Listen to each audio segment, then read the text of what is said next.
بسم اللہ الرحمن الرحیم۔ السلام علیکم ورحمۃ اللہ۔ بازار مصر میں غلاموں اور کنیزوں کی منڈی لگی ہوئی تھی اور اس میں مختلف نسلوں اور ملکوں سے تعلق رکھنے والے ہنرمند اور غیر ہنرمند، تربیت یافتہ اور غیر تربیت یافتہ، خوبصورت اور بدصورت، ذہین اور غبی، گورے اور کالے، غلاموں اور لونڈیوں کی بولیاں لگ رہی تھیں۔ جاگیردار اور تجار، صنعت کار اور سرکاری افسران اپنی اپنی ضروریات کے مطابق انہیں خرید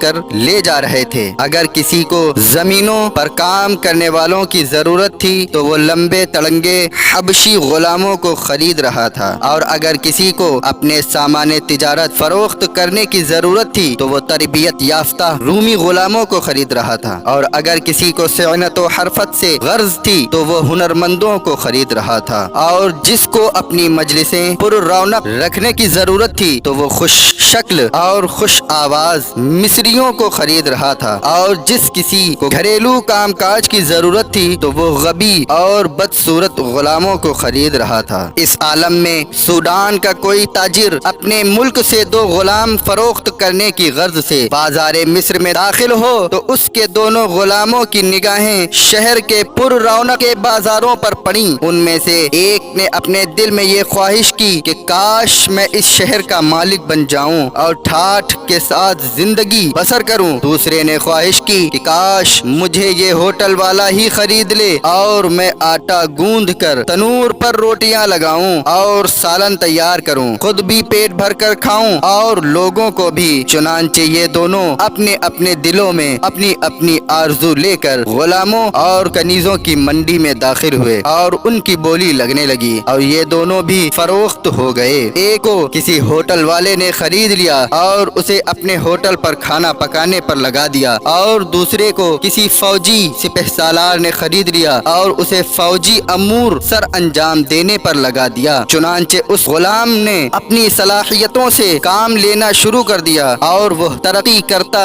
شاہ مصر اخشید کا منظور نظر بن گیا، اور اس نے مسلمانوں کے سینوں سے اسلامیت کو ملیا میٹ کرنے اور بیت اللہ سے حجر اسود اکھاڑنے والے فاطمیوں کی یلغاروں کو روکنے کے لیے بے مثال خدمات سر انجام دیں، اور 20 سال تک دولت اخشیدیہ کو ان کی یلغاروں سے محفوظ رکھا۔ شاہ مصر اخشید نے اس کی ایسی خدمات سے متاثر ہو کر اسے اپنا وزیر اعظم بنا لیا، اور بعد ازاں یہی سیاہ فام حبشی ملک مصر اور شام کا بادشاہ بن گیا۔ ایک دن یہ اپنے وزراء اور اعیان سلطنت کے ہمراہ بازار مصر سے گزر رہا تھا تو اس کی نظر اپنے اس حبشی ساتھی پر پڑی جو کسی ہوٹل پر بیٹھا روٹیاں پکا رہا تھا، اور اس کی حالت نہایت ہی قابل رحم نظر آ رہی تھی۔ تو کافور نے کہا، افسوس صد افسوس، اس شخص کو اس کی پست خواہش نے ہی اس تنور پر بٹھا رکھا ہے۔ اگر اس کی خواہش بلند ہوتی تو شاید یہ بلند درجے پر فائز ہو جاتا۔ پھر اس نے اپنے ساتھیوں کو بتایا کہ میں اور یہ شخص دونوں ایک شریف آقا کے غلام تھے، اور جب ہمارا وہ آقا ہمیں فروخت کرنے کے لیے بازار مصر میں لایا تو اس کی نگاہ اسی ہوٹل پر پڑی، تو اس نے خواہش کی کہ کاش مجھے اس ہوٹل والا ہی خرید لے اور میں یہاں روٹیاں پکاؤں اور پیٹ بھر کر خود بھی کھاؤں اور لوگوں کو بھی کھلاؤں، اور میرے دل میں خواہش پیدا ہوئی تھی کہ کاش میں اس شہر کا حاکم بن جاؤں۔ خدا کا کرنا ایسا ہوا کہ اسے ہوٹل والے نے خرید لیا، اور یہ اس وقت سے لے کر آج تک یہاں روٹیاں پکا رہا ہے، اور مجھے ایک فوجی افسر نے خرید لیا، اور میں اپنے بلند عزم و ارادہ اور خواہش کے مطابق اس مقام پر ہوں جو آپ دیکھ رہے ہیں۔ سامعین اکرام، آپ کو علم ہے کہ اس حبشی غلام کو شاہ مصر بننے کے بعد خوشامدی کس نام سے پکارتے تھے؟ وہ نام تھا کافور اخشیدی۔ اللہ تعالی عمرو بن عاص قریشی صحیح پر رحمتیں برسائے، انہوں نے کیا خوب فرمایا کہ آدمی وہاں ہوتا ہے جہاں اپنے آپ کو رکھے۔ اگر وہ اپنی شخصیت کو بلند رکھنا چاہے تو وہ بلند ہو جائے گی، اور اگر پست رکھنا چاہے تو وہ پست ہو جائے گی۔ تحریک آزادی ہند کے سرخیل مولانا ابوالکلام آزاد کے تذکروں میں لکھا ہے کہ یہ بچپن میں ماچس کی خالی ڈبیاں آگے پیچھے جوڑ کر کھلونا نما ریل